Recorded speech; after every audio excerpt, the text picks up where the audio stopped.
All right, everybody. Welcome to Mission Critical Podcast, episode 9.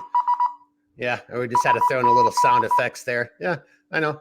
That was better than me making those noises. But seriously, on a serious note, everybody, all you freedom-loving boys and girls, welcome to Mission Critical Podcast, episode 9. Today is the 25th of May. It's Memorial Weekend coming up. We'll address that here near the end of the podcast. But in tonight's podcast, as you can already tell from the title, this is going to be a podcast in which we jump into the question, which seems to be a little bit of a debate recently of, whether anyone outside of the military or law enforcement, whatever the hell that means, is authorized by these people who apparently are somehow qualified to give us authorization for the freedoms I already have. But anyway, you got a group of people out there saying that only military or law enforcement personnel should be training with certain weapon systems or conducting certain types of training or owning certain types of material. And that is going to be the gist of our podcast. I got one piece of housekeeping before I bring it over to Redbeard, the other host, and then our guest for tonight. And that piece of housekeeping is a little kind of serious. So look, there's two ways of looking at what I'm about to say, and it's really only one or the other. And if you think there's a third way that I'm not aware of, leave a comment below. But we're just two knuckleheads. We put our pants on like anyone else, and we're on their 9th episode. But if you look at, I don't know what you guys can see for the analytics and the stats, but we've had our like our third and our fourth podcast where like at almost, let's just call it for monkey math, 300 views. That's a lot for two dudes. We're not doing anything. We don't have the money. We're not big names. But then all of a sudden it's down to 30. So that means only 10. So depending on how you look at it, 10% of viewers have stuck around, and we've pissed off the other 90% of the viewers. So no matter what that is, whether we've pissed off 90%, and if you're watching this, you're that 10% who believes in this, and this resonates with you and you take it seriously. And if that's the case, God bless you. Or it's that we're being crushed in the algorithm and no one's being able to see this video. But in either one of those scenarios, in either case, we really need you to go ahead, like, subscribe, share, but most importantly, share, right? It isn't about likes, thumbs up, thumbs down. None of that stuff matters, right? This isn't like, oh, I've got 10,000 subscribers. That was Redbeard's thumb. Nice thumb there, buddy. Thanks. But that doesn't matter. What really does matter, that if you are watching this, you really are part of the resistance. I mean that seriously. If you're watching this episode, you are the resistance. So please share this video, share it, have conversations with your loved ones, your family, your friends, or just random people in your day-to-day grind. It really, that's what matters more than anything. So that's the housekeeping set aside. Now going into the heart of the podcast. Well, we'll do some introductions. We got a guest here with us tonight. Very excited that she was able to make it here tonight. But as you know, I'm Mark, one of your hosts, and I'm going to turn it over to the other host. And who's going to take it away? Go ahead. This is Redbeard, and I am the other I am the other host, as most of you might know. And I help contribute to this little bundle of chaos that we call a podcast. With that being said, I'm not going to go too much farther into that. We do have a guest here tonight, Natasha, and without further ado, I will allow her to elaborate on her background, if she will, and say a little about her. All right, I'm bringing you up full screen, Natasha. Hello, thank you for having me. I'm excited to be here.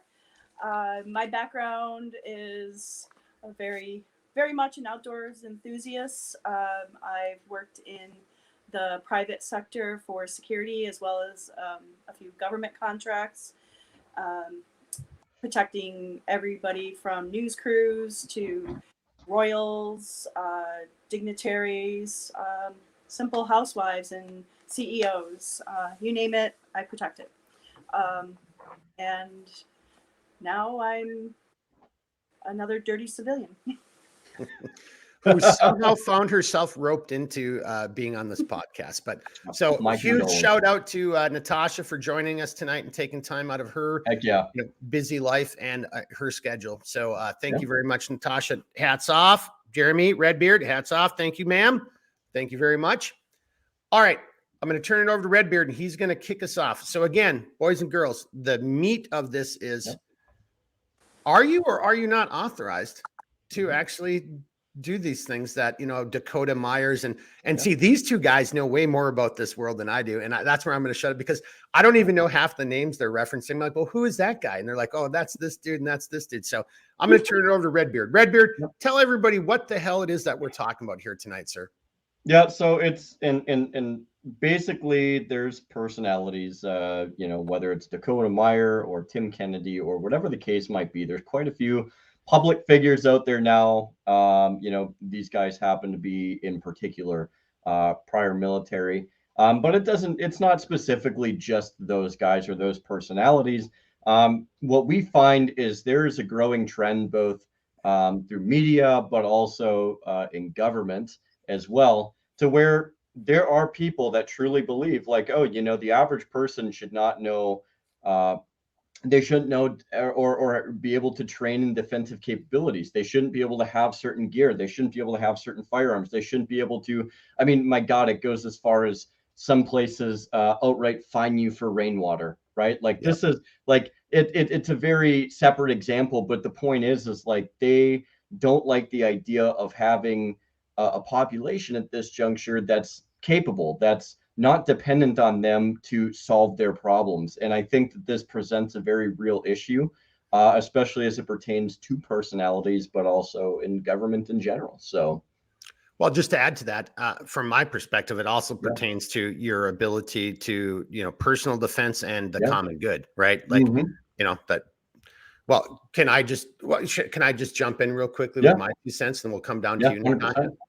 Okay, so again, we're just two knuckleheads. I mean, we do a pregame. We're talking on the phone a couple minutes ago, just making sure we all understood what the context or the conversation of tonight was.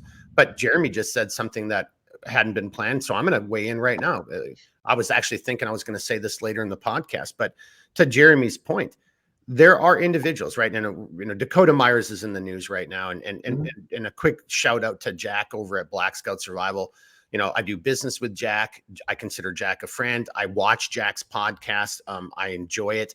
And he just did a podcast on this recently. And up until that point, I knew there was this controversy surrounding Dakota, Mr. Myers. I knew a little bit about it, but I'm too busy. I didn't really care. And I guess maybe that's one of my points, which is, why do we care what any of these other people think? My ultimate argument is, he is an American. He has a First Amendment right, just like the rest of us do. He can say as many smart things, dumb things, or neutral things as he wants to.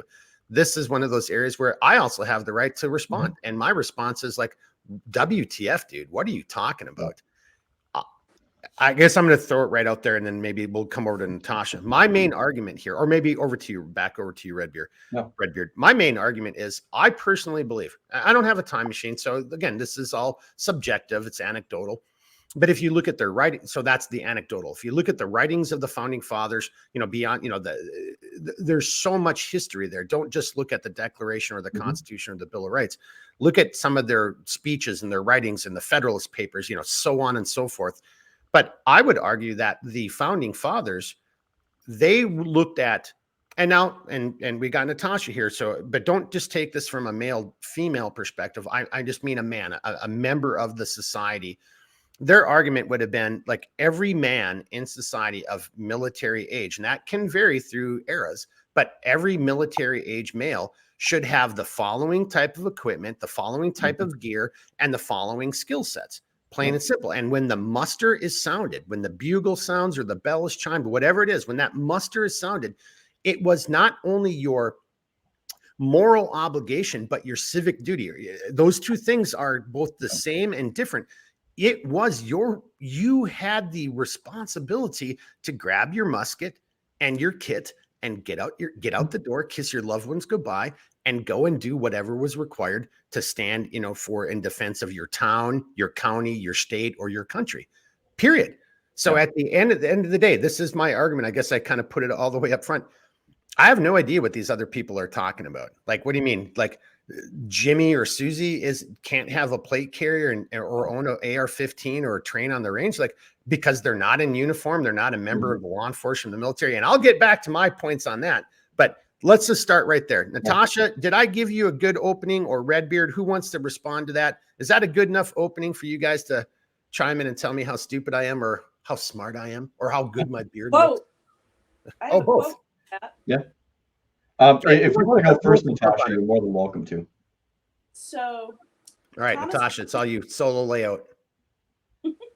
Thomas Jefferson, in a speech before Congress, January 8th in 1790, said, "A free people ought not only be armed, but disciplined, to which end a uniform and well-digested plan is requisite. And their safety and interests require that they should promote such manufactories as tend to render them independent or others for essential, particularly for military supplies." Found that to be interesting. So it's more about the citizen soldier, in my opinion, than it is any other soldier for America, because the citizen soldiers are the ones who embody the will of the people, because they are the people. Damn right. Yeah. That's basically, I think, when you really break it down, I think that's echoed in a lot of different places too, Natasha. Well, elaborate on that there, Redbeard. Yeah. So basically, here's the thing is, when it comes down to it, and I emphasize this quite a bit, and I think Mark probably knows where I'm going to go with this when it comes to language, but I think one of the important things that we have to look at is the use of words and how those words are implemented into documents, especially as they pertain to legal meaning. When we look at something like the Second Amendment, a lot of people like to bring up the idea of regulated. Regulated with the intention of utilizing the word regulated. It was with the intention and implementation of to be in proper working order, to be capable, to be well practiced and well versed in what it is that you're doing. In this instance, it was not only the bearing of arms, but also the gathering of people to utilize those arms for a common defense, whether it be from a foreign force or whether it's from a domestic force. The word regulated specifically, again, is in proper working order.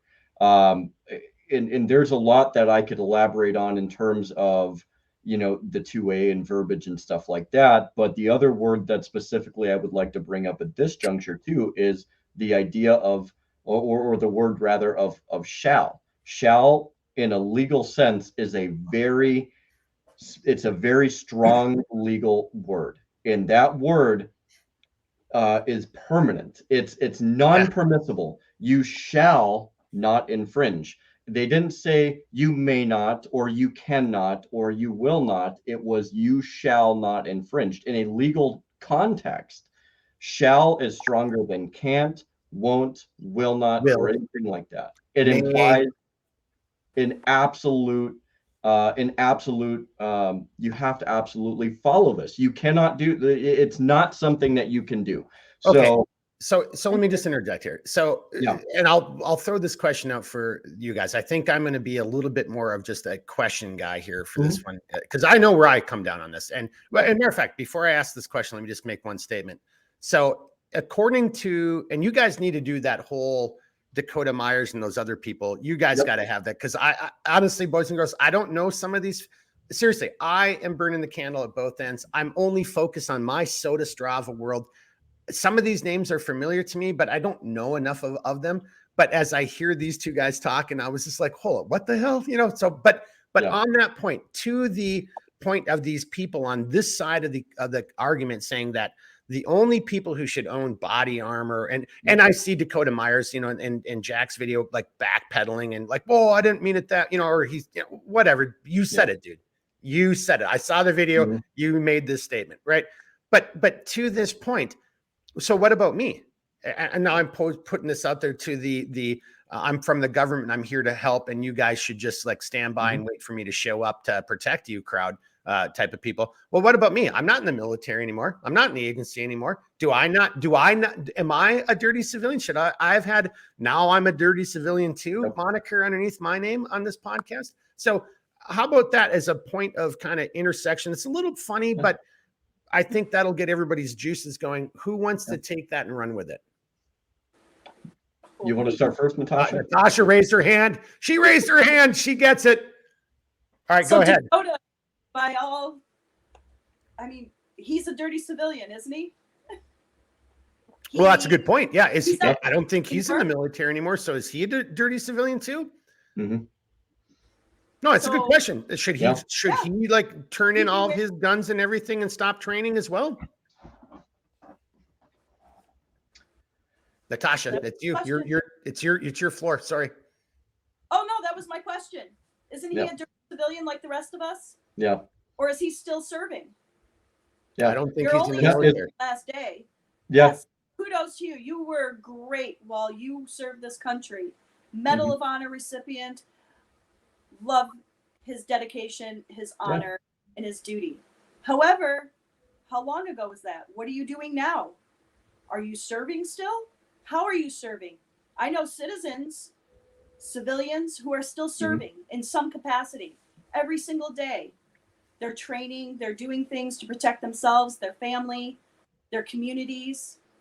Yep. Are they not supposed to do that? Are we not supposed to protect ourselves? Well, I personally think so. I think again, I haven't followed this controversy for very long until I saw Jack's video, and then I saw Dakota, and I knew he had made some of these statements, but that was the first time I actually saw a video of him making these statements. So Natasha, I mean, that's a very valid question. Which I think was kind of absent or bereft his point of view. I personally think he torpedoed his own argument like about every other sentence, but that's me. I digress. But to your That's point, when you backpedal. well, yeah, and that's when you say, Yeah. "Oh, I didn't do that," and it's like, "Oh," but then Jeremy mentioned somebody's name, like, and some other guys like, "Well, no, here's the text messages where I was trying to reach out to you." Yeah, Grantham. Yep. Yeah. But to your point, Natasha, so I think the point of argument this one side is trying to make, which is because even if I give him the backpedaling, he says, "Oh no, you should own this, and everybody should own this stuff." Okay, so that's not what he said originally, but let's give him that. But to your point, Natasha, so by his own argument, and where would you go with this? Like, he's saying it's okay for you to have that because you're going to use it to defend your family or your house. But outside of that, any training that goes beyond that, and I'm kind of not setting you up for failure, but I think people are seeing what I'm trying to set up here. His comment is any training outside of the training necessary to defend your house. And he kind of does this little thing like that. And if you're picking up what I'm putting down, like, because we all know like where that goes. So do you see where I'm kind of going? And Natasha, what is your response to that? And seriously, and I know this is a little bit of a setup, but you know it, and we know you, and I honor your opinion. There's also like, okay, in a second, there is a difference in the physicality between a male and a female. So per his own argument, like, what are you supposed to be able to do as a woman? Or what am I supposed to be able to do as a man? What does it mean to defend my house and my family? What you see what I'm kind of getting at there? Whatever it takes. Well, damn right. It all boils down. Yep. Yeah. Oh no, I was laughing at what you said because isn't that the ultimate point right there? Yeah, whatever it takes. So therefore, where does your training end? I don't think it ever ends. If you truly are passionate about being able to protect yourself and others, your training never ends. You're constantly training and that's not only just physically training, mentally training. What are you doing to get your mindset straight so that you can encounter anything throughout the day and be prepared? And that's about having a preparedness mindset. I think too few people recognize that when they wake up in the morning, they need to have a plan for all sorts of things that could happen. And we're not even talking about, defending yourself with a gun. I was at a house one time where the homeowner, and I had to defend her because she wanted to get some rest before she went into work the next day. And she said, make sure I bring a lot of firepower. Had no idea because there was riots. had no idea the firepower that I really needed was a fire extinguisher, because she just had the gardener out there during the day and the landscaper, and they had chopped down a ton of wood, put it in the front of her house, and the whole city was on fire. So luckily, you know, I'm always an hour early to wherever I'm going. Yeah. So I hopped on the freeway, jumped down to the nearest Ace Hardware, and I bought myself a big ass fire extinguisher. Mhm. And I'm like, I think this is what she meant by firepower, because my gun is not going to resolve them burning her house down with her in it. Yeah. So, I mean, that's just one example. But I woke up this morning and I asked myself the question, what if today is the day? Well, somebody could ask a question in return. The day for what? Well, I don't know. Maybe right. the day feels like it's going to be a hurricane. Maybe the day Yeah. feels like it's going to be fires. Maybe the day feels like an EMP attack or a terrorist attack or a workplace violence. I have no idea. So I should be prepared for anything as soon as I walk out, because if you're not prepared for it, you're left to whatever you have in your surrounding areas. And let's face it, you go into a workplace and you've got people around you, they may not be the best people to be surrounded by. Oh gosh, you just threw out like at least 4 frickin' things that could be completely separate podcasts right there. Yep. Hey, Jeremy, I know you picked up on what Natasha said at the very end. Let me go back to something you said earlier, Natasha, which is it's a mindset, preparedness. Like, so one of the things that made me laugh when I was watching that Dakota Myers, and sorry to pick on him. Again, you guys know more of these other people in this controversy, this circle than I do, or you know their names anyway. Let me rephrase that. And the people who are rebutting them, and God bless them. So to Jack's point, before I make my comment here, is like, hey, Dakota Myers and all those other people, they have every right under the Constitution to make their statements, right? They have a freedom of speech, freedom of expression. But just as they do, so do I. And my response would be is like, to Natasha's point, is like, well, where does it end? Like, you know, and what is the training? Like, if you're going to make the argument that certain training should only be available or trained by law enforcement, military personnel. Now, I'm going to put aside the argument that we're all human beings and there's a spectrum. We're not all equal, right? We all don't have the same skill set, the same brain power. We don't see things the same way. We don't hear things the same way, feel, touch, respond.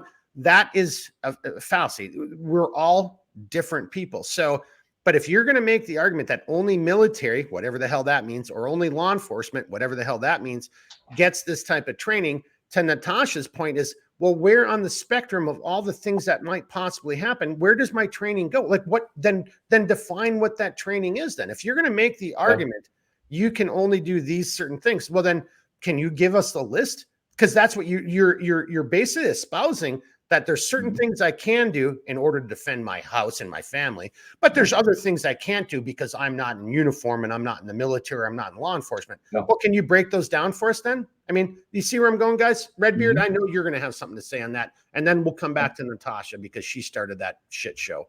Yeah. Yeah, no, so actually, I have one point to Natasha, and it's there's a saying that I heard a long time ago, which Mark might have heard me say this before, but one of the most pertinent sayings to being prepared is essentially this.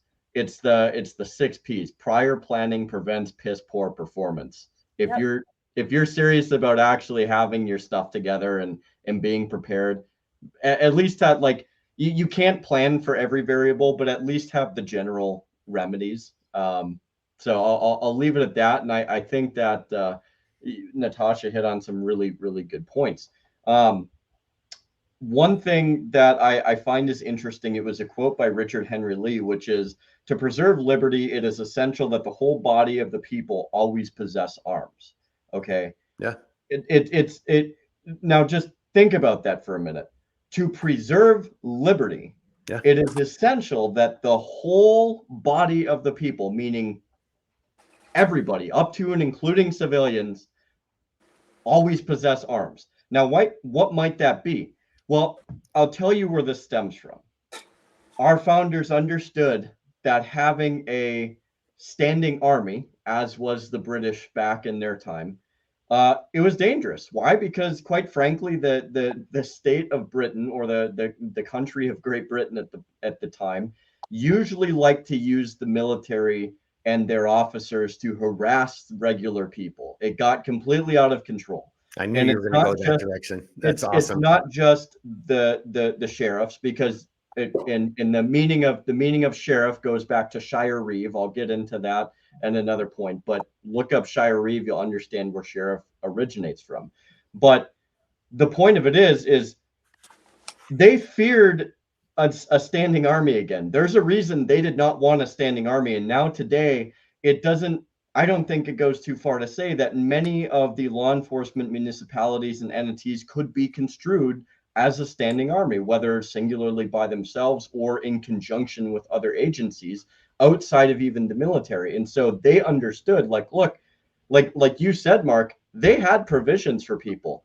Every person that was capable was going to have a musket. They were going to have powder. They were going to have basic ammunition. And a lot of these people were taught how to create their own ammunition, how to properly clean and maintenance their firearm, how to properly regulate and to make ammo, and to gather their own foods, both in terms of meat and proteins and plant life. These were, and they knew them. And the medical support system was you knowing how to find the right herbs and the right medicine, or have some of that with you, and patch your buddy up.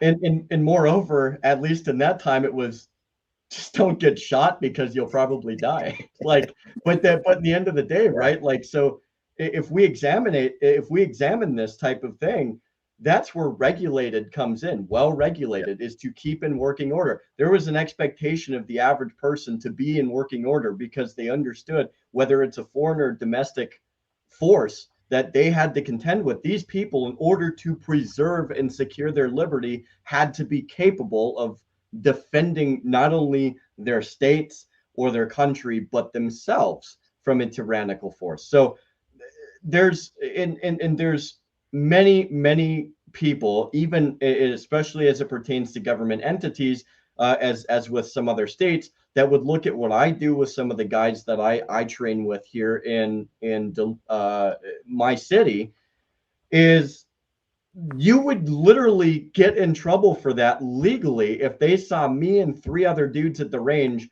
practicing basic firearm fundamentals, because they consider that as militia activity. Like, dude, all you're doing is trying to go out and train, and now it's looked at as, oh, you terrible people, you're conspiring against the government. I would say that the government's conspiring to overthrow the rights of those people if they're that afraid about it. I agree with that. And we'll make one little comment and then bring it backward to Natasha, because Jeremy, something that you're saying is causing me to remember back to like my military days and my training days, when as an NCO, and then later in my military career as an officer, training and how you go about and conduct training. And it's the military. I mean, people can condemn it and knock it, and make fun of it all they want, but we've got, hundreds, if not thousands of years of practical experience, from the blood of, our the guys who came before us who died. We've learned these lessons the hard way, unfortunately. But when it comes to training, so without getting into the whole training metric and, there's tasks and subtasks, and there's all these different ways you look at this, but let's just say you're finding some larger tasks / operation. Let's just say it's, conducting an ambush or a raid or, an assault. You see what I'm saying? There's these big picture things, but underneath every one of those operations are all these subordinate tasks. And a lot of them boil down to the individual. And so to your point, and then back to the point of this conversation, if these individuals, this other side of the argument, are going to say, well, you can do certain things, but you can't do other things. Well, I think it fails on, and I just realized this again, hadn't even thought about making this point until now. But if you look at a task, and let's say I have to learn how to conduct an ambush, right? And then let's say there's 30 different subcomponents of conducting an ambush, right? Without getting into the details of what it entails or what goes into teaching people how to conduct an ambush. But if there's like 6 different individual tasks, that if you could, you have a limited amount of time, and if you can train everybody in your platoon, your company, or in this case, your community, your neighborhood, if you can teach them those 6 tasks, right? Because those 6 tasks are vital to conducting an ambush, but they're also vital into personnel recovery. They're also vital into how to, conduct a defense. If those tasks like score and weigh, more heavily, like in other words, like these 6 tasks are vital for this main operation, this operation, this operation, and this operation. Well, then these are the tasks that if you have a limited amount of time, you're going to focus your energies and your resources on. And so you kind of what you were saying made me think about this. So again, who are these other people to say that you shouldn't have plate carriers or body armor and you shouldn't be conducting CQB? I'm not saying CQB is what they're saying, and I'm not even saying you should be, but that's a separate question. I'm just merely saying the argument is that people they're saying that as a dirty civilian or a gun bunny or whatever, or a LARPer, whatever the term is that they're going to use. And Natasha, you got to come back to that gun bunny at the very end, because that's a funny story. So let's save that one for the end. But if that's what they're saying, well, then again, to my point, then give me the so in the military, it's the medal, right? The METL, the medal. It's a mission essential task list. Then break down the medal for us, then, dude. Then go put on your military cap again, because you are a dirty civilian like the rest of us now. Then put on your military cap, go back in uniform, and then tell the rest of us dirty civilians what task that is that we can actually train on in order to defend our house. Or because what does that even mean? And I'm going to turn this over to Natasha, because she alluded to this. Like, okay, am I defending my house? What if I'm in my vehicle? What if I'm in a park? What if, and to Natasha's point, what if there's a riot outside and the real threat is that there's a bunch of dry wood outside and they're not going to like try to kick in the door. They're going to light the wood on fire. And now my client might burn alive inside the house. Yeah. Natasha, bring it over to you. Okay. We don't choose the fight. We don't pick the fight. We don't pick who we're fighting. We don't pick when we're fighting or how we're going to fight it. We have to be prepared. And that goes back to your mindset. When he says something as ridiculous as you can't wear body armor, or, Tim Kennedy, who says civilians shouldn't have an assault rifle. Can you move your camera? You are in the lower left-hand side of your quadrant. Yeah, move your camera. There you go. Thank you. Okay. All right, keep going. Sorry. Tim Kennedy said, and then I interrupted you. He was the original, so we like to refer to Dakota as 2.0. Kennedy 2.0. All right, that's what that meant. I didn't get that when you said that earlier. It's like, what does that mean? Yeah, that's what that means. All right. So Kennedy 2.0 says you can't have body armor. The original, the OG, said that you shouldn't have an AR-15. There's no need for it. So the two of them are choosing what tools you're allowed to have in your toolbox to defend yourself. Where does this list end? And do they get to choose those tools now that they're both dirty civilians too? Yeah. Or is that limited to just law enforcement and people who are currently serving? No, that's not what they meant, because they elaborated on it. Both of them did. They don't think that unless you've had that service, that you should be allowed to have those tools. Yeah. Well, that makes no sense either, because I know plenty of veterans, friends of mine, family members. They were not any Billy Badass. They weren't special forces. They weren't even infantry, not trying to take away from their service. They did not have those tools to their disposal.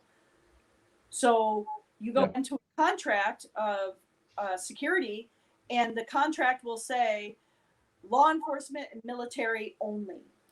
Yep. Doesn't matter what you did in law enforcement or military, as long as you have that background. Yep. But what does that background mean? What is it? What is the relevance to it? Mm-hmm. So I know civilians who have way more training and more time on the range, if that's what you're wanting. But like we talked about earlier, it doesn't even mean that you're going to get into a gunfight. Rarely. I don't know of a time that I've ever had to pull my gun. And in my line of work, if you pull your gun, you've done a whole mess of other things wrong prior to even working the detail in the first place. Mm-hmm. So I just don't think that he knows what he doesn't know, and he's just coming from pure ignorance. He sounds like a child when I listen to him, honestly.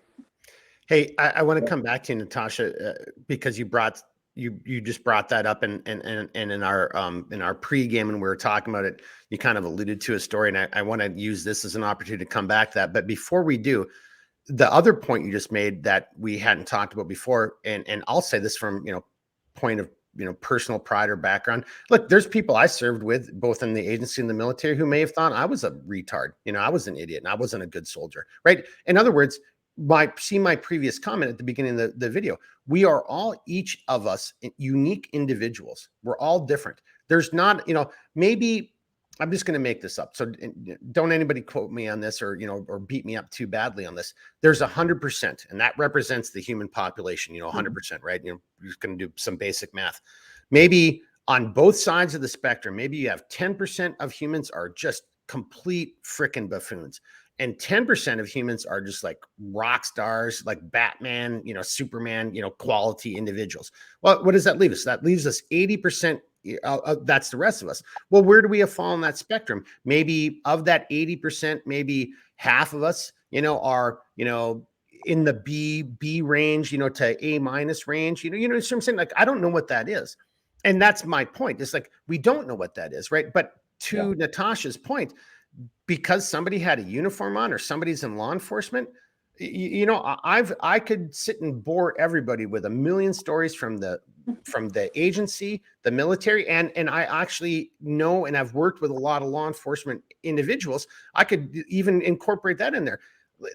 That is not how life works, and we all know that, right? We all know that, like, hey, Jeremy might be really good at one thing and he's really horrible at another thing. That doesn't make Jeremy a bad person.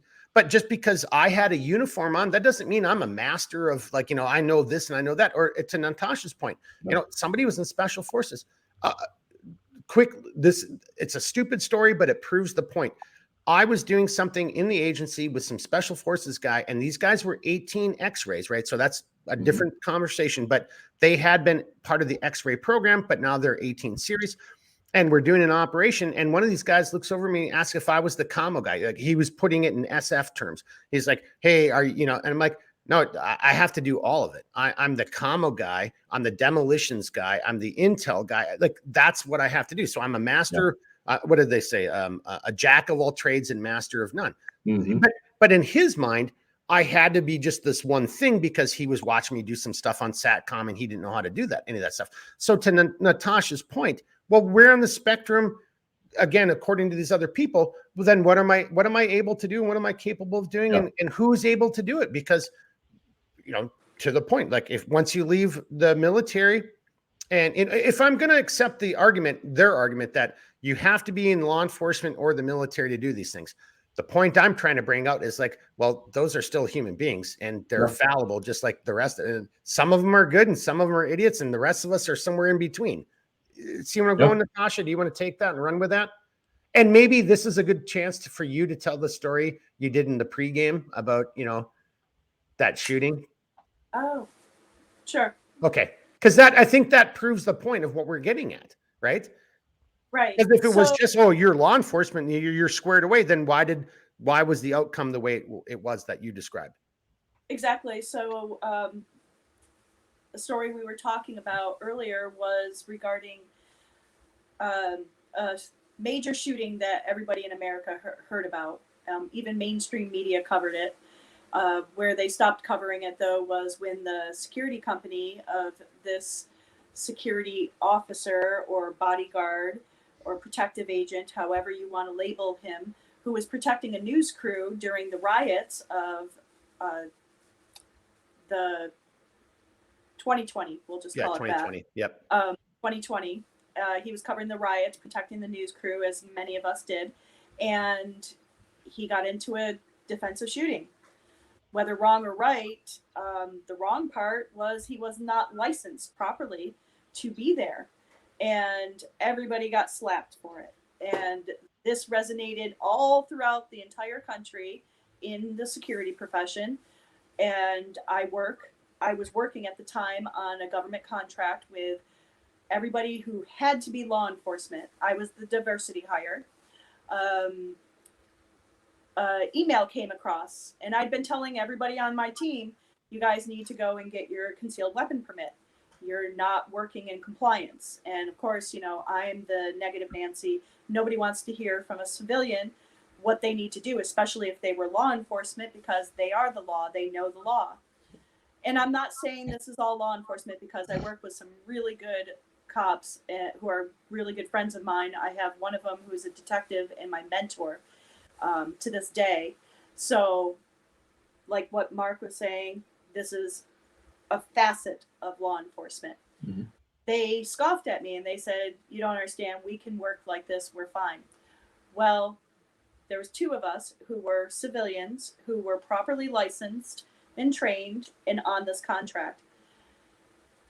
When this memo came out after this shooting, the security company, the main major security company, one of the originals, said nobody's allowed to work until they are properly licensed.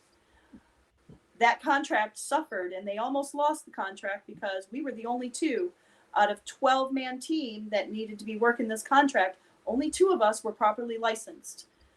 So Yeah, and who were the 2 people who were properly licensed? the dirty civilians. Boom. Yeah. Yeah, I like how you just chuckled about that, because that is kind of funny, right? Yes. I can, because I seriously, I'm sorry, again, kind of digressing here a little bit, but like I can see that conversation. I've been in that conversation a bunch of times. I can see the people saying like, you just don't you worry, we're cops, we know what we're doing, da da da, and then We're the professionals. We are the law. Oh, there it is, yeah, and then I'll calm down, Judge Dredd. Yeah, all right, Jeremy. Hey, we're at 40 minutes right now. I didn't say 4 minutes. I said 40 minutes. You're getting better. All right. But and so a little bit of kind of housekeeping in the middle of the video. We are really striving. We're working towards a new format, and this is kind of tonight is one of our first attempts at this. We really are going to try to keep this at an hour to an hour and 15 minutes.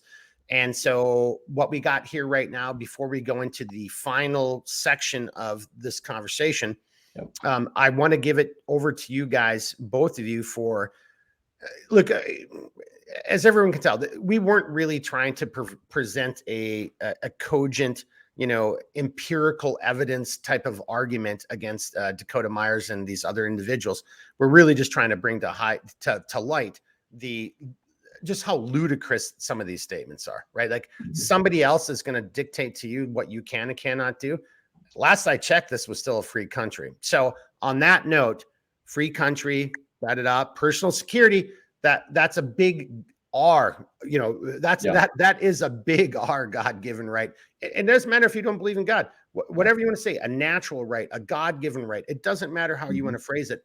It is your right as a human being, a living creature on this blue marble, and a human. So on that note, Jeremy, Natasha, I'm going to give it over to Jeremy first. Natasha, what are your guys' final kind of like serious comments about this question, this issue that you want people to hear?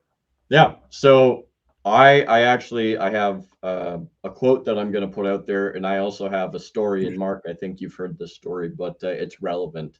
So the quote is by a person. Her name is Chris Ann Hall. If you don't know who she is, I highly recommend checking her out, as well as the 10th Amendment Center, because they really expound and elaborate on liberties and rights, and in really helping provide an understanding of how our constitutional republic is supposed to work, and furthermore of also getting a better grasp and getting educated on these matters. Any rate, the quote that she brought up was, standing up for your rights only feels radical when you're enslaved. The problem is not non-compliance. The problem is obedience to the destruction of liberty. Now, we unfortunately have had a population that's excessively obedient to these infractions and these destructive acts by governments. And in the end of the day, permission, if you have to require permission for a right that you already have by birth, then it is not a right, it is a privilege. I cannot emphasize enough that we are not born with privileges. We're born with natural inherent rights, God-given rights. And it is up to us to preserve these rights, to defend these rights, and more importantly, to exercise these rights. There is a growing level of people that are like, you know what? I look, I'm going to buy the means and the tools to defend my home, my property, my family, no matter where I go or where I end up, and government be damned. And quite frankly, I'm not going to sit here and overwhelmingly say yay or nay, but what I'm saying is those people are exercising their rights.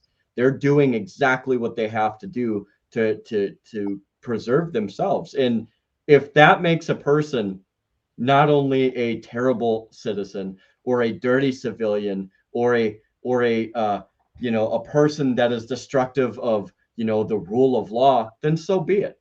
Now, hey, I'm sorry, just got a yeah, quick interjection, dude. That was so powerful what you said, and I just have to throw this out there, and then you keep going. But yeah, we have to bring this back. yeah, We have to talk about this again at a later time, because think about the whole Rona madness, and look at yeah, how many of our rights were like stripped yeah, away from so many people. And it goes into what you said, like, no, I don't need your permission. I yeah, have the right to travel. I have the right to feed my family. And yeah, then to this point, I also have the right to defend myself and my exactly. family and my country, all of that. So I'm sorry, but Yeah. that No, really you're hit me really hard, right? What you just said right there. yeah, 100%. And so my story, and Mark, like I said, you probably heard this, but going back to the riots, the wonderful little riots of 2020, it actually happened on the weekend of my birthday. Not knock on wood, no riots this birthday. Hopefully it's next week. So let's just keep it tame, people. You just jinxed but it by actually doing look, it that way. I don't know. but this happened the weekend of my birthday, and I remember that when all of this happened, Minneapolis was absolutely on fire. Other states had cities that were absolutely just like going into pure chaos. And that weekend, I got home from work on that Friday, and the verdict had kind of, or the what happened, I should say, it had kind of hit mainstream, and so everybody started getting all up in arms, and everything started going crazy. And so what I did is I was like, look, okay, I have a means of defending myself. Okay, thank God for that. I have this, and I have another means of defending myself. Sorry if the camera's blurry, but the point being is, in my mind, I was like, there's possibly trouble on the home front here. It could be right outside my door, and I need to do what Natasha said, and prior planning prevents piss poor performance. So while I didn't have my kit on at the time, I was like, okay, there may be a time where I need this stuff. So I need to stage it so that way if trouble comes, I'll be ready for it. Well, I live in a smaller municipality than the cities. I actually live close to Mark, and he probably could speak on this as well. But we had people in buses come and be shipped in from Chicago. Yep. We had people come from the cities. I had 3 vehicles drop people off at the end of my road and come through my neighborhood. I slept a total of maybe 5 hours in a 3-day stretch, and I wore my plate carrier. I had my rifle. I had all the abilities to defend my home because danger was that close. There was a cashier just a couple miles up the road who said, perhaps an off comment, I believe it was, got dragged over the counter and beaten up at the gas station. There are people setting cars and stuff on fire. There was all different types of things happening. And all while doing that, I was fortunate enough to have somebody in a network of people to communicate with. And that was essential for knowing what was going on. Yeah, I just have to add to this real quickly. Yeah, go for it. And again, this is so organic, but Jeremy's talking about an event in the past, right? We're talking about the riots, and Minneapolis, St. Paul was burned. And I'm here to tell you, if you don't live in the state of Minnesota, or if you don't follow this type of news, you probably don't know what we're talking about. I mean, or maybe you do, but you heard that there was riots and there was property damage. I'm here to tell you, my friends and my loved ones down in the cities were sending me images, videos, pictures. I was too. I thought I was back in Iraq. It was, I'm serious. The level of violence, the level of destruction, in the mainstream media never shared this, right? You know, because it's fiery, but mostly peaceful protests. But I'm here to tell you, boys and girls, Jeremy is hitting on something that's hitting on a nerve for me, because of it's giving me a flashback to when my other friends were sharing images with me. And I actually was working with somebody trying to help them get the hell out of the city, and giving them and I'm not in the city, but I'm trying to like do a map reconnaissance with them over the phone, give them a route reconnaissance, give them a route out, and talk about the things they should have in their vehicle, because to Jeremy's point, that was real. So for this argument, Mr. Myers, so Jeremy shouldn't have the training necessary to go ahead and defend himself and his family. I know you're saying, oh, I misunderstood you. You're saying, no, he should have that training, but isn't that the same type of training that then crosses over, again, using metal that crosses over, and it's the same training for so many other things, right? Oh, God, dude, you just put a fire in my belly right there, dude. And I wasn't planning on that. I'm so sorry, but to kind of wrap this up, like to your point, like I also, like, what most people don't realize is, like, I slept in my plate carrier that weekend.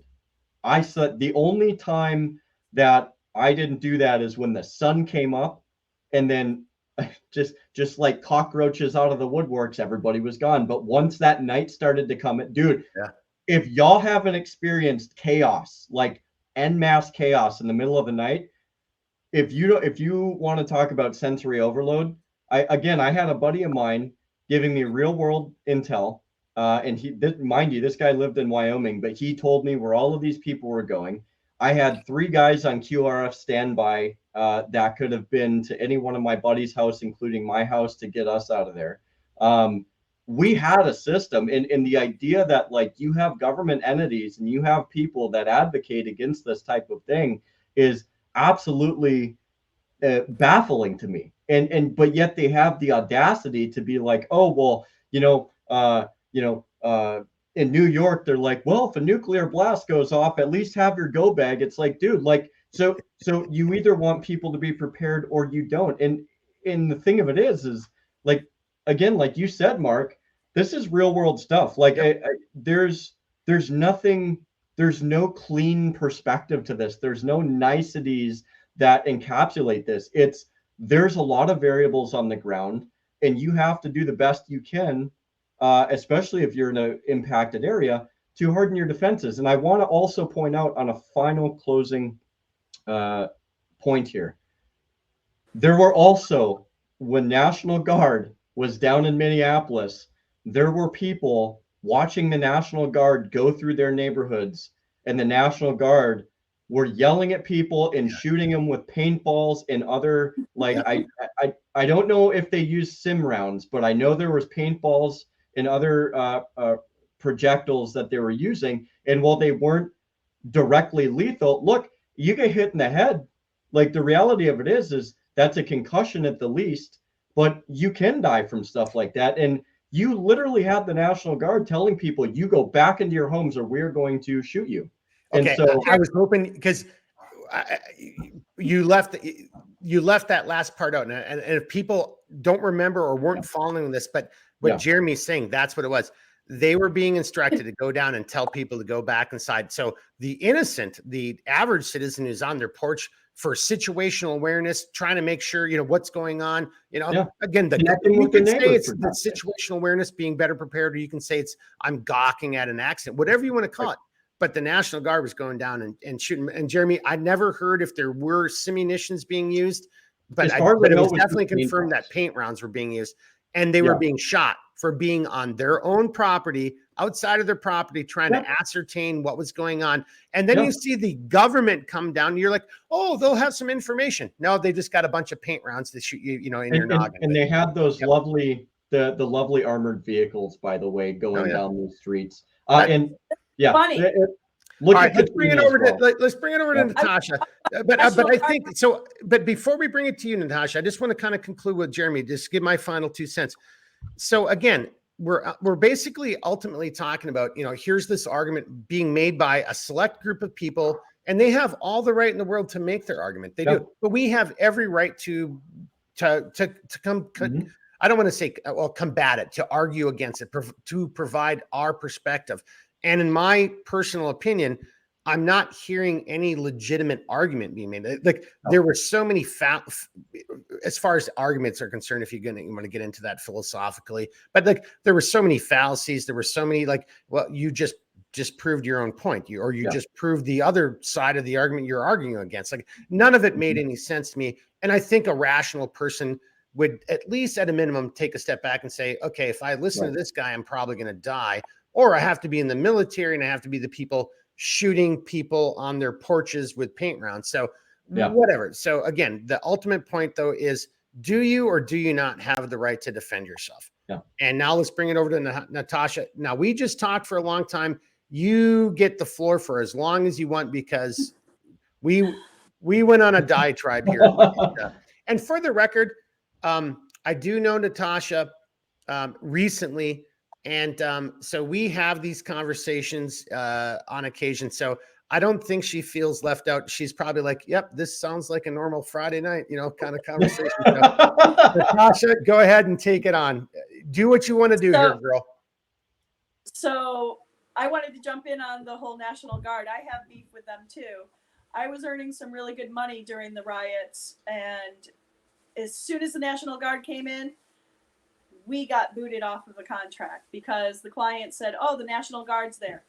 I made sure that I took pictures of their magazine wells that were completely empty. So they traded armed trained security for National Guardsmen. I found that to be really comical. Yeah, but Natasha, I'm sorry, according to Dakota Myers, those guys in uniform have more training and more capabilities and more, just more competency than you do as a dirty civilian. I mean, his point was you should have been in uniform doing that. So could you please defend your position? Yes. Shame on me for not wearing a uniform because I wanted to make sure that I was not a target. But realistically, I don't care what Dakota has to say. I think that he should train, and if he has any value, I think that he should train other people. Because if he truly loves his country and he knows that he's a civilian now, maybe he doesn't now, but wouldn't you want us to be the strongest nation on earth in case of an invasion, in case something happens? Don't you want the person next to you to be armed and protected? Don't you want them to be able to help you and be on your team? I mean, that's what it's all about, in my opinion. That is a damn good friggin' point right there, my good lady. That is, fuck yeah. Yeah. Instead of bitching about other people who can outshoot him or out here getting that training that for whatever reason he doesn't, how about we should actually step up to the mat and help those people be even better. Seriously, great freaking point right there. Great point. Yeah. Yeah, 100%. Hey, you're still full screen, Natasha. Keep going. The floor is yours. Sorry. Well, the other, not to harp on him continuously. He said what he said, and I'm sure he feels stupid about it. Otherwise, why would you backpedal so atrociously as he did? But he mentioned something that really bothered me, and it was another ignorant comment because I don't think he was everywhere during the riots. I was everywhere. I was traveling for work and I was at the riots. And I also worked with other people who were at the riots across the country. He said that civilians weren't out there, weren't protecting cops, weren't working arm in arm. We were. Yeah. There was a city that I was living in and all around us, it was on fire. All around. Beverly Hills was on fire in California. A lot of people don't realize that. Beverly Hills was on fire. The Ferrari dealership was burnt to the ground. There was fires everywhere, or I'm sorry, they're mostly peaceful protests Mhm. were everywhere. Fiery, Fiery. fiery, but mostly peaceful. Okay. There were citizens everywhere who were armed. And yes, in California, they are armed. I should know. I sold guns there for 4 years. So they were armed and they were protecting their neighborhoods. Yeah. I know this because when I was done with my shift, I would work with them. I would help them coordinate my neighborhood, coordinate a neighborhood watch. As dorky as that sounds, we should be looking at that. I call it mutual help. I think Real that world. we should all be helping our neighbors in creating a watch, a safe group. Yeah. So we can help each other. Whoever's lacking in skills, train them up. Plus up your friends. Don't tear them down. Plus them up. On my team, when one of us is lacking in either a skill or a tool, we're going to plus each other up. If I have the money and I have the equipment, I'm going to share it with you. I'm going to give you what you need. So back to the point, Tim Kennedy, Dakota Myers, and anybody else who has this tactical proficiency and they have this experience, share it. Yeah. What does it hurt you to share that information? Some of my best trainers, I trained full time twice a month with a Marine Fast instructor. Best training I ever had. He didn't mind training people. He did a lot of it for free because he wanted his people in his community to be well trained. Mm-hmm. I just don't understand the mentality of all for me, not for thee. Yeah. I'm going to just give, and God, for anybody watching this, right? You know, again, you are the resistance, and I'm just going to just say this right now. Like, I feel so fortunate in my life that I know these people. I get the opportunity to talk to people like, you know, Redbeard, Natasha, and perhaps you, if you're a customer of mine over at Centerline Systems, or if I just know you. But what Natasha just brought up just like struck home. I guess I'm going down. It's Memorial Weekend coming up, and you know, I mean, that means something to me, right? I understand what Memorial Weekend is. It's not just burgers and brats, right? It's in memoriam, right? Where, you know, and I've lost some friends, you know, and I've lost I've lost people who weren't even Americans. And to me, I'll be raising a glass in their honor this weekend, even for those people who believed in freedom but weren't even Americans. Yeah. But to Natasha's point, I got myself in just a stupid little story. I got in trouble once in well, you can figure out where it is, but like, so it's the war, it's the forever war. There's only a couple places where that was taking place, and here I am with a bunch of other GB guys, and it's my first tour over there as a GB guy. I'd already been a tour over there as a vanilla case officer, but now I'm over there as a ground branch officer, and we were getting a lot of rockets, and I'm sitting around with these guys in a, you know, kind of a bullshit session. We're eating food, and to Natasha's point, they just kept bad mouthing everybody. And all I said was like, I was like, hey, maybe we should shut the fuck up and stop picking on them and actually help them. Because like, if we don't help them, if you think this is funny, but if we don't help them, like, these guys could die. Like, we have the experience in the background. Like, shouldn't we be helping them? That did not go over very well. I got in. I was definitely ostracized for that commentary. Right. So that's, in a weird way, it's to Natasha's point, but it's this overarching point. It's like, you're either in it to win it, and if you're in it to win it, that means you have to help everybody else, because you're only as strong as everybody else around you, and we're all in this together. If you think it's just going to be, oh, I'm just going to like hold the fort by myself, you know, and like no one else but me should have this training, well, in my opinion, you're an idiot. And I want to know where you're going to be located so I can be someplace way the hell away from you. I mean, because all right, Natasha, I'm sorry, but you just kind of, both of you have done that to me tonight. I mean, you guys both just kind of got me sidebarred and fired up. But hey, so we're at an hour now. Natasha, I feel like I just kind of, I don't know if I cut you off, and I apologize if I did, but why don't you actually, if you're willing to do it, kind of wrap it up from the serious side, and then, you know, and use that as a segue to start taking us out, because I know there's going to be some stories here. Or maybe it's a story about throwing me under the bus, because I don't know who half these characters are in this conversation, because I don't follow any of this stuff. But But let's give you the last final word, and then Jeremy and I will respond accordingly from where you take us from there. Mhm. The only suggestion I would have for anybody, I don't like to complain about things or sit around and have a bitch fest about things without offering some sort of solution. Yeah. We should all offer something to everybody to help them and get to the next level. Find somebody. It could be a neighbor, could be somebody you meet at the grocery store. Have a discussion with them and help them be plussed up. I love that expression. And my team leader always tells me that. He says, "How can we plus you up? What can I get you? I can do more." Always have the mindset that you can do more. You're doing great. Yeah. What else can I do? I can do better. Always strive to do better for your communities. When you have a positive community, you're going to be impenetrable to external forces coming in to take what's yours. Hell yeah. Well, I think that was a great comment, Jeremy, and I'll turn it over to you. But just to what Natasha just said, again, if Dakota Myers is serious and these other individuals, this I almost said Tim Burton. Don't sue me, anybody. I know that's not his real name, but this other guy. But if that's really what they're talking about, then to Natasha's point, then what are you doing to actually help people? So you could say, well, Mark, what are you doing? Like, well, I've actually done a lot, and we're going to continue doing a lot. And that'll be something that we'll kind of end with here as well, because to Natasha's point, it isn't just about getting on your soapbox and bitching about stuff. Bitching is one thing, but you have to be solution oriented. And I think that's the point we're trying to bring up here. Hey, just because you're a dirty civilian, that doesn't mean that you can't be solution oriented. And solution oriented is like, go out and train. There's a ton of things that you can do by yourself in your house. There's a ton of things that you can be doing with your friends. Yeah.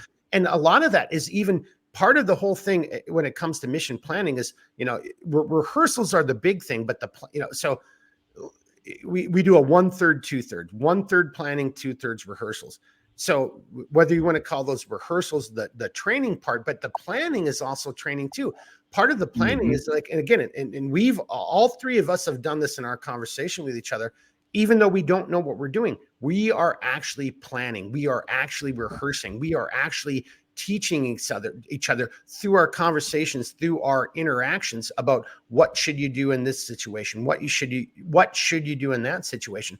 Yep. There's no way that we can in this podcast teach you everything, but we are going to start going down this road in our next cycle of we're going to start breaking these into 10 podcasts at a time. And in the next 10 podcasts, so podcast 11 through 20, there will be a little bit more of this, to Natasha's point. And but we're not there with you unless you were in my community. There's some things, I can show you some things on a video that might help you, but I'm not there with you and I can't spend that time with you. So to Natasha's point, you've got to get out and find those other people in your community and or create a community and start at least talking about it, because that is still training, even having the conversations. What would you do if? How would you respond to X or that kind of stuff? All right, Jeremy, sorry, Natasha, you guys have got me all fired up here tonight, man.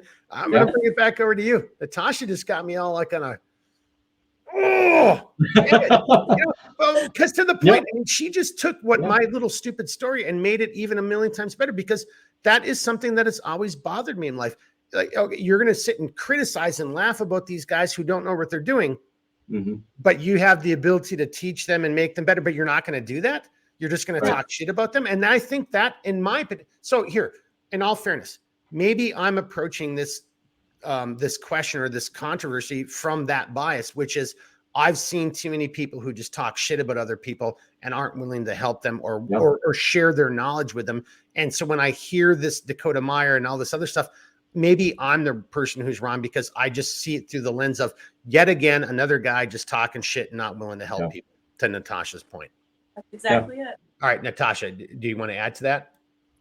No, that's exactly it. They just want to talk and they don't want to do anything about it.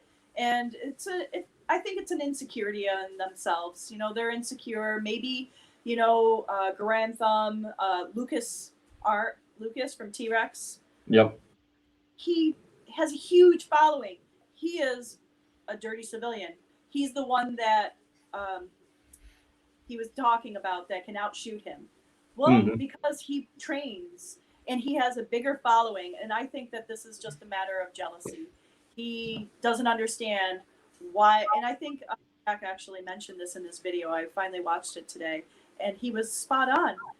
He is jealous over all of these people who are so much more popular. It's not a popularity contest. Those guys are actually out there on the range training civilians and other people. They're training law enforcement.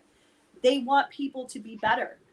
And this guy is whining about YouTube videos and why can't you do it? Well, he's also seeing his base shrink every single time he has a video where he talks about everybody else. Nobody cares. Talk about something that's going to help everybody else. And then we want to hear what you have to say. Yeah. Well, and my final comment on this before I turn it over to Jeremy, and then we'll kind of start kind of wrapping it up. But like, yeah, I respect anybody who's been in whether you're law enforcement, a firefighter, an EMS, medical services, a law enforcement, or I already said law enforcement, or military. Look, we have respect for that because that's voluntary, and you are raising your right hand. And so this is where I was a little confused to your point, Natasha. And I think you're right. I think it was a lot of jealousy. Like, I get it. I have respect for people who raise their right hand and solemnly swear to, uphold the Constitution, da, da, da, da, da. I have respect for those people, but that doesn't make you any better because you're still a human being at the end of the day. You might have a slightly different moral compass because you're willing to do it, but that doesn't mean that your moral compass is better than the other guys. Maybe that guy, he might have the same moral compass, but he had a better outcome or better opportunities, or or she wanted to do something else. And going in the military or being a cop or a firefighter wasn't that just didn't appeal to them. That doesn't make them a bad person. And my final point, Jeremy, and then I'll turn it over to you for your concluding comments, is like, and more importantly, that doesn't mean that these people shouldn't be able to own these items or train this way. That I don't even get the argument he's trying to make in all seriousness. So bringing it to you, Jeremy, full screen. Yeah, no, and to kind of hit off of that real quick, Mark, and I brought this up the other day to you, but it's the uniform doesn't make the person is what makes the uniform ultimately what it is, right? Like, and we talked about the fact that there's shitbirds in every profession, and that's including the military and law enforcement notwithstanding. And I firmly do believe that. And to Natasha's point, it's like, look, you could either be an asset or you can be essentially maybe not a liability, but certainly not doing anything to help push people forward. And I like the school of thought to where, like, look, at the same time, don't also wait on somebody else to teach you how to do something. If you're looking to make a change, then be that change. You have to be that change. You have to be that leader that you look for and that can inspire and become that change. And furthermore, there's such an interesting dynamic when it comes to this stuff, to where even if you were in the military, and I've talked to some guys too, and it's like, oh, like what'd you do for an MOS? Oh, I was a truck driver, or I was this, or I was that. It's like, dude, you're still useful. Like, don't, like, in the end of the day, like, you still learn something that potentially somebody else can learn. So don't feel bad, or don't, like, you don't have to go out of your way to embellish what you did either, to detract from what you did, dude. Like, let's be honest, like there's well, no, just more importantly, like, dude, you need somebody has to be a truck driver. Somebody has to be that doesn't make you less of a person. No. So on that point, I had a friend who was constantly lamenting that he hadn't been deployed. I'm like, yeah, but you're involved in the training thing to make, I'm like, dude, that is super important to make sure that the guy's going down. Don't belittle yourself. I mean, like, I don't judge you poorly. But like, dude, I'd love it if no one ever had to go to combat. I mean that seriously. But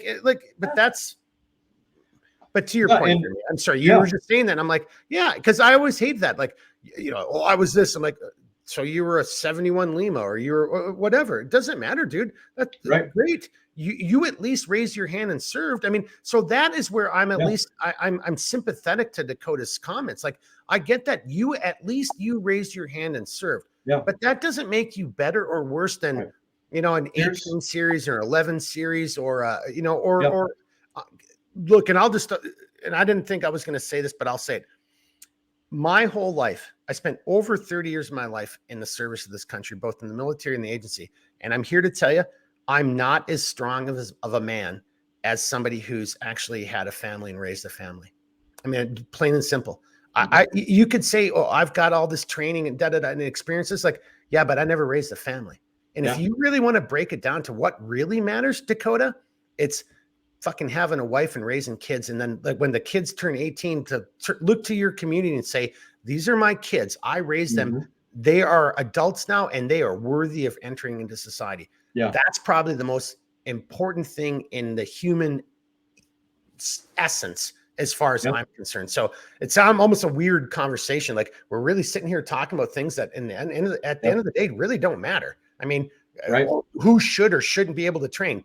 Well, okay, whatever, dude. How about we raise a family and start being productive members of society? Right. How about that? Shouldn't that be our focus? But see, now, God dang it, you guys have sidetracked me so many times. I'm bringing it back to Jeremy, and I'm shutting up. So on just a final, on kind of a final note here, again, like I'm going to encourage people, like, dude, like, go out there, learn as much stuff as you can. Not only for like in person from other people, dude. Like, open a book, do some research, do something that's going to make you an asset, that's going to increase your value as a person, that's going to bring you further in life. Because in the end of the day, like, even if it's not a defensive thing, even if it's not medical or anything that's remotely high speed, like, just do something to further yourself, like to provide value to yourself, to be an asset to your community, to do right thing, good things for your community, whether it's, a clothing drive or whatever. Like, be the leadership and the change you want to see. And on that point, there's one final quote that I want to share tonight. And for all the people that want to make an excuse as to creating legislation that bars people from this because of a tragedy or because of this or because of that, there's a quote by William Pitt that goes, "Necessity is the plea for every infringement on human freedom. It is the argument of tyrants, and it's the creed of slaves." So I dare people, define yourself. Are you a tyrant?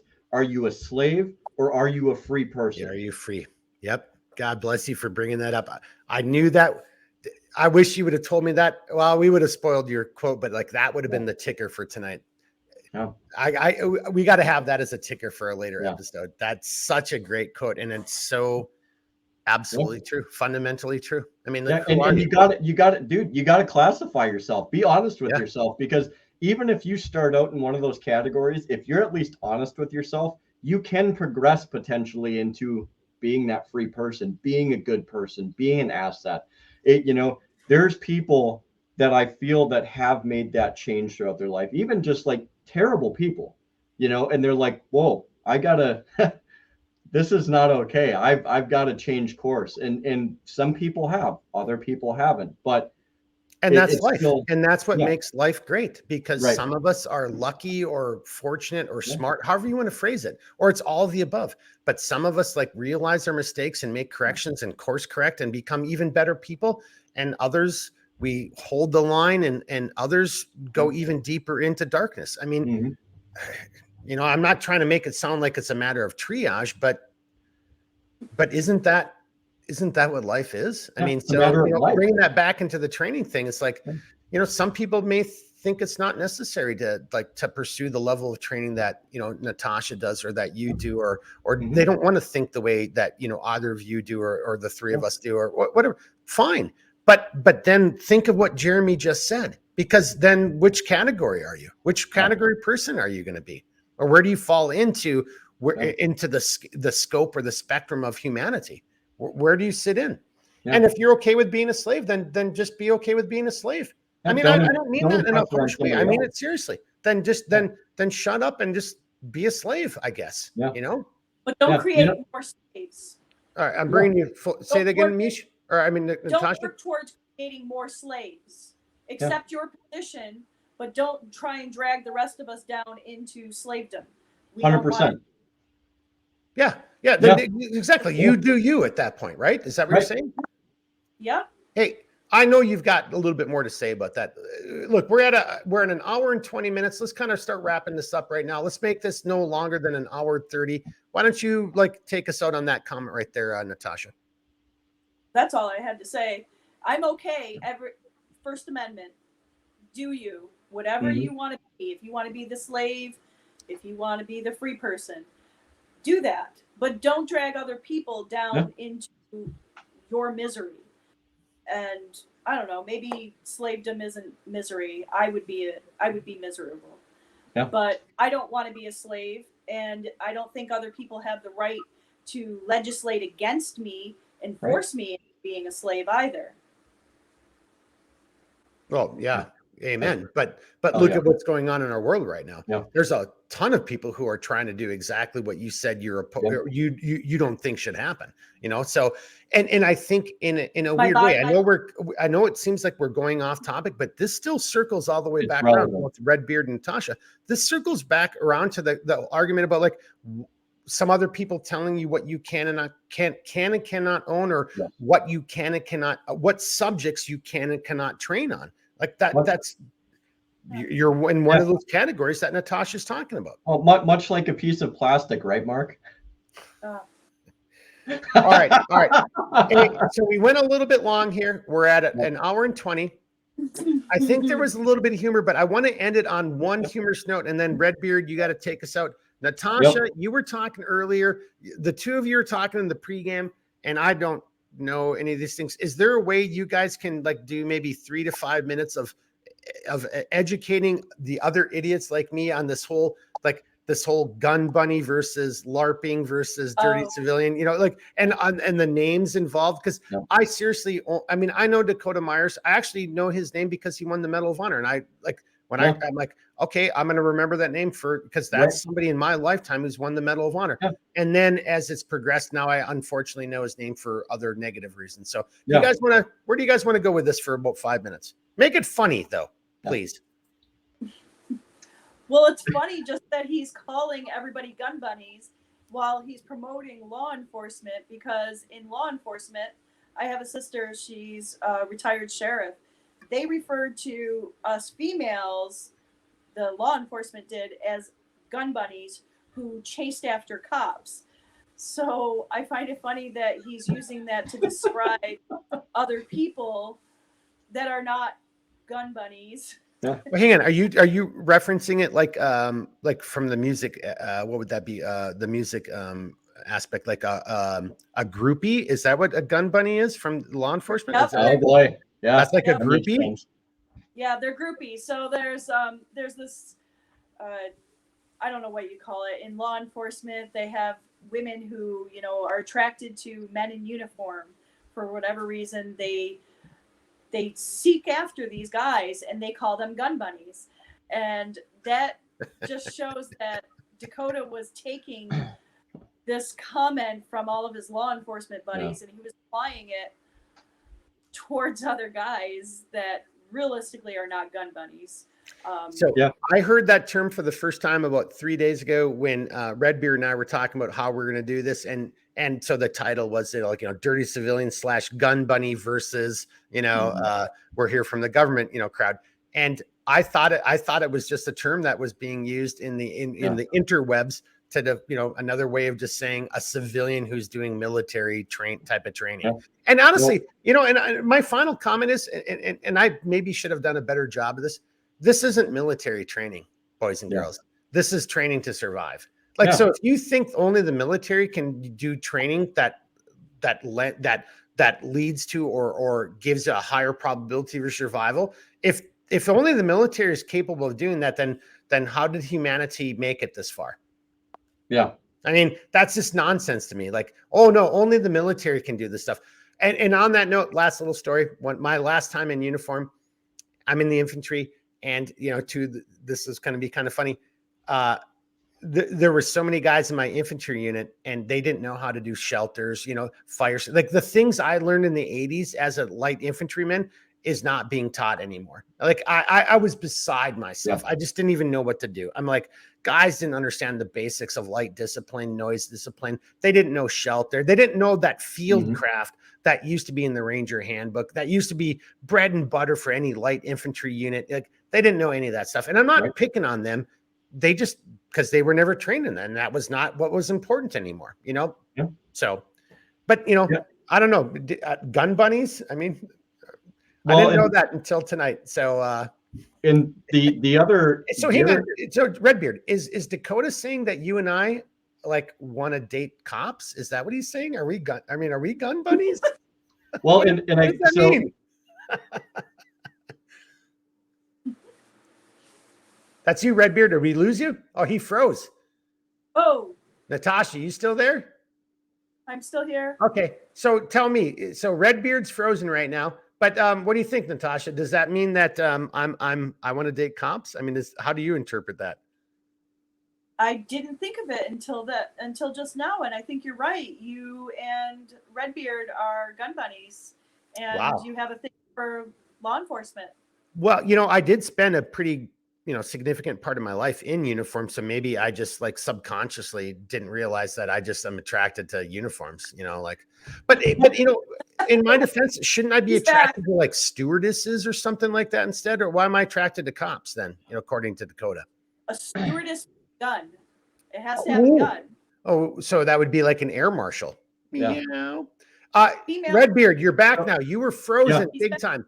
Natasha was telling me how I guess that just means I'm attracted to you know, to cops, and then she said stewardesses with guns or something like that. Yeah, so there's actually another area where gun bunnies is used quite often, and it's where you take women that have, you know, certain aesthetic assets and you provide them with firearms, but they're not. Boys and girls, I apologize for the use of language or the phrases that Redbeard just chose. So anyway, so there's a certain group of individuals who bring to bear certain physical attributes in their provided firearms, and to be fair, like, they have every right to do it. But 9 times out of 10 they do videos or they do photos or whatever with firearms. And so, like, in the gun community, at least, like, that's a very pervasive thing. It's like, oh, they're gun bunnies, and it's, you know, and perhaps maybe somebody might conflate it with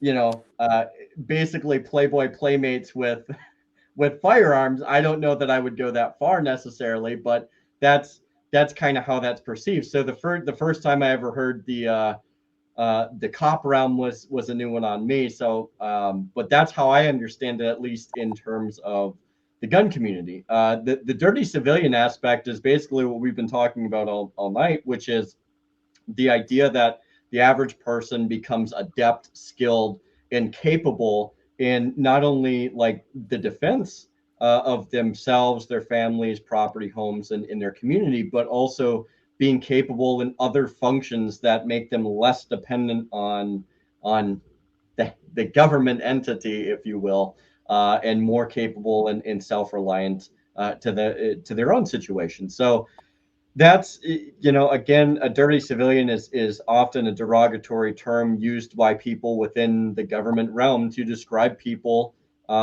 outside of many other things that I'm sure we're called. If you look at certain lists, I'm sure they call us terrorists as well. But in the end of the day, it doesn't really matter what you call us, because you just don't like the fact that you can't control an independent, free people. That's all it is. And you have every right to say that. You have every right to express your opinions, but I have every right to tell you to go fuck yourself too. So.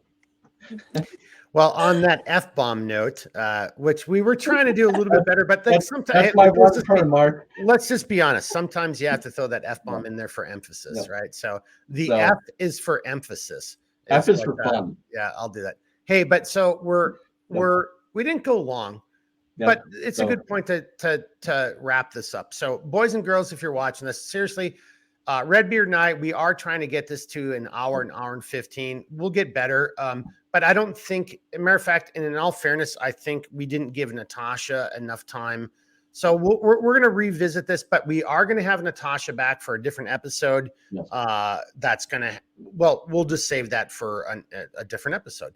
But as a final comment on my point, or from my side, as I turn it over to Jeremy, Yep. I think my main takeaway is that you, whoever you are watching this video, you know I make that little intro that you are the resistance, but here's the real, yeah, that's kind of funny, but I'm also trying to appeal to your sense of liberty and freedom and honor and who you are. But the real truth is you are your own individual. You do have these rights. No government can give you these rights, and no government can take these rights away from you. Plain and simple. So don't listen to anybody like me, Redbeard, Dakota Myers, or these other individuals. No one can tell you what you can and cannot do. Well, you know, you obviously can't go and commit murder. I mean, like, it should go without saying, right? That's pretty, you know, obvious. Yeah. But if you think this is the type of training that you should conduct to defend yourself, defend your family, defend your community, then that's on you. We will, in future episodes, start bringing more and more of this in. We'll start having some of these, to Natasha's point, we will be a little bit more like, again, we can't teach this in this format. We can't teach things, but we can be more goal or result oriented. And we're going to start doing this in some certain segments, some certain episodes in the future. And on that note, I really just want to say again, going back to my housekeeping at the very beginning, please, if you are watching this, even if it's only 10 people or one person, you've got to share this with everybody else, because you are the type of person who gets this and who understands this. And more importantly, in my personal opinion, who understands the level of the danger we're in, the severity of the crisis that we find ourselves in. And there's a whole lot of things that, you know, encompass that crisis. But on that note, thank you for watching. Jeremy's going to take us out. Natasha, before Jeremy takes us out, what do you got to say there? I mean, and more importantly, thank you so very much for taking the time out of your day and to join us. And you know, I know you're working your ass off and you were really busy. So behind the scenes, seriously, we started this. She literally got home, and 5 minutes later we're on the call, and then 10 minutes later we're starting this video. So we are all working our asses off trying to do the things that we think are important as people. And I hope you do as well. But so Natasha, thank you very much. I know Jeremy, I see him nod. He feels the same. 100%. So, but what do you got? What do you got? Final comments here, young lady. Just thank you so much for having me and for being a part of my circle of influence. I consider it kind of a blessing and an honor that I am able to attract like-minded people and people who can just make me better and help plus me up. Plus you up. Plus it up. Awesome. I like that. I actually, that's starting to work on me a little bit as this whole conversation's gone. I'm kind of liking that a little bit better. Plus up. Plus it up. Yeah. All right, Jeremy, I'm going to bring you over full screen. Well, actually, I'm going to take us in that other more abstract view. And then why don't you take us out? Again, Natasha, thank you very much. Hang on, even though when we're done recording, just hang on for a couple seconds afterwards. Jeremy, Redbeard, take us on out, sir. Yeah. So final couple of things, and then I'll take us out here. I heavily implore people, like, look, like, get a skill, learn a skill, go out, challenge yourself, and become that asset and that leader that you look for. The leadership is not just gonna waltz down the road. You have to be a part of it, right? You know, there's, for anybody that is interested in different training groups and stuff like that, there's a lot more organizations out there catering to the average person and not just military and law enforcement, because they are seeing, like, there's a need for these people. There's a need to build assets to communities. So there's a lot of different organizations. I know Mike from Grand Thumb, he's got an organization that he goes out of his way to train the average person. You also have Orion training groups and many other organizations that realistically are very cost effective. They want you to come. They're there to help you learn, and egos are left at the door. So everybody can learn from somebody, and that's the big takeaway. So don't feel inadequate going there, because you may bring something up that they're like, hey, that's a great idea. Let's try this and see if it works. So seriously, if you guys are looking for it, yeah.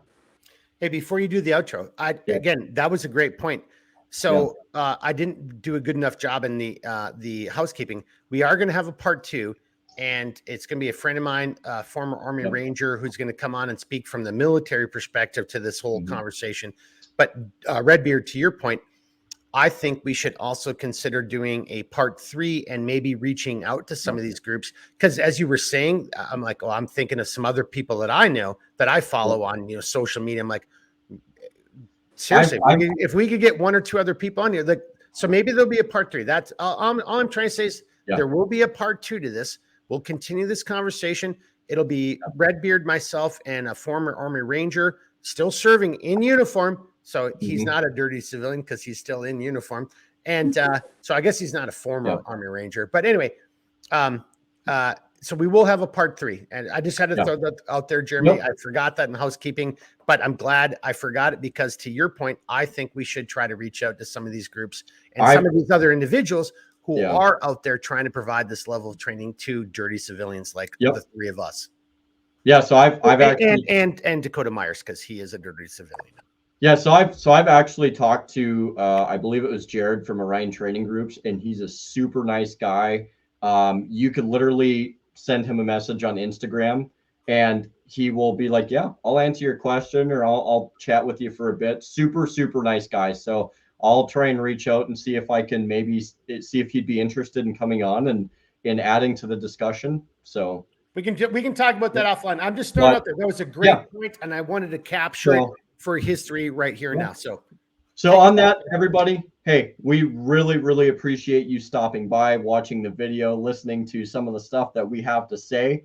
Whether you agree with us or disagree with us, seriously, leave a comment, potentially like it, subscribe, and we definitely look forward to seeing you in further videos. And on that note, on a very serious note, the flame of liberty shall not and will not ever be extinguished, so long as there's good people there to defend it, maintain it, and upkeep it. And that's all I got. Hey, God bless everybody for watching. Thanks. We'll see you on the next episode. Natasha. Good night. Thank you. Thank you.